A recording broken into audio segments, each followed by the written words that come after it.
Welcome to DP Stories, where everyday hearts create extraordinary tales. If you're someone who believes in the magic of kindness, unexpected turns, and unforgettable human moments, then you're in the right place. Sit back, relax, and let today's story unfold. It was the coldest night of the year. Snow fell in thick, icy sheets, coating the streets of Boston in a blinding white. People hurried home, heads down, collars up, escaping the chill. But amid the chaos, one woman moved a little slower, her eyes scanning the sidewalks. Her name was Maya, 27, warm-hearted, and toughened by life. She worked part-time at a nonprofit shelter for the homeless and had a second job cleaning office buildings at night.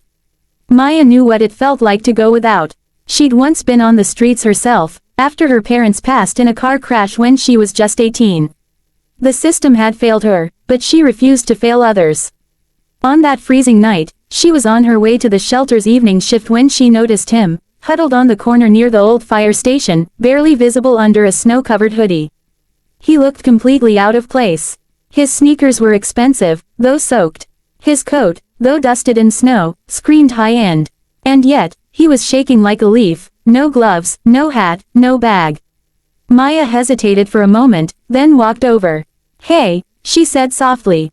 "You all right?" The man looked up. His face was pale, his eyes tired but kind.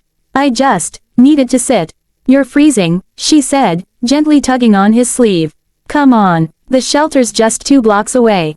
It's warm, we have soup." He didn't speak at first, but nodded and slowly stood. Maya didn't press him. She'd seen people fall into hard times fast. It didn't matter why he was here. All that mattered was getting him to safety. Inside the shelter, she handed him a towel and a cup of hot tea. He sat by the radiator, still silent, eyes distant. She noticed his hands were shaking, not from the cold, but something deeper. Fear, exhaustion, grief. "You got a name?" she asked. He hesitated. "Daniel," he said finally. "Well, Daniel, I'm Maya. You're safe here, okay."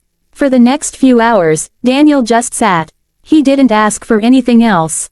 No phone, no help, just silence. But Maya noticed things. His shoes had the initials, DL, etched on the tongue. His watch, a designer brand, was tucked into his pocket like he was trying to hide it. Still, she didn't ask questions. The next morning, when she returned for her day shift, Daniel was still there. He'd slept on the cot in the corner. Something about him struck her. He was too clean, too mannered, and there was sadness in his eyes, like someone who'd lost something precious. Over breakfast, he finally spoke.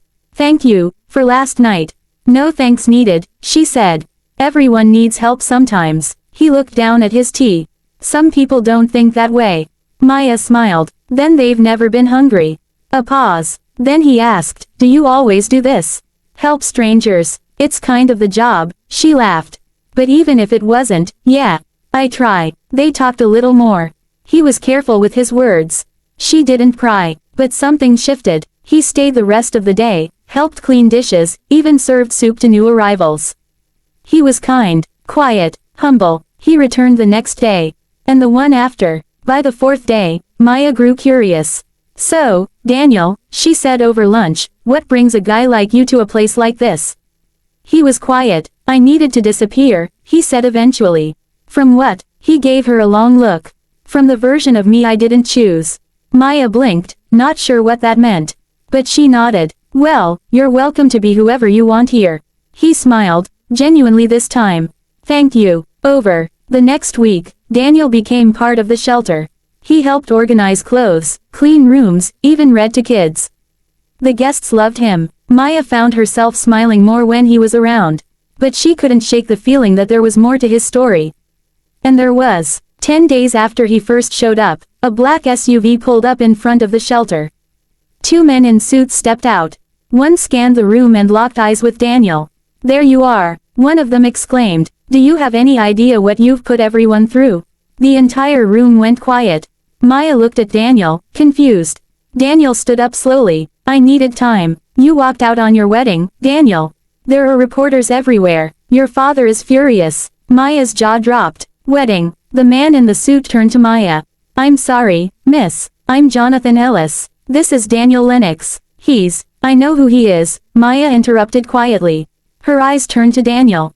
You're that Daniel Lennox. Lennox Tech. He looked ashamed. I didn't want you to treat me differently. Maya stood there, stunned.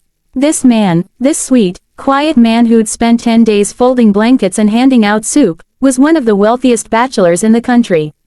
Worth billions. The media had gone wild a week ago with stories about his runaway bride situation. No one knew where he'd gone. Now she did. He took a step toward her. I didn't mean to lie. I didn't want to marry someone I didn't love. And I didn't want to live in a world where people only saw my name. Maya didn't know what to say. She felt betrayed, but also understood.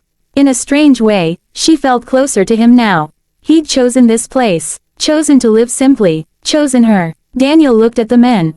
Give me a moment. They nodded and stepped outside. I'm sorry, he said, his voice low. I wasn't running from love.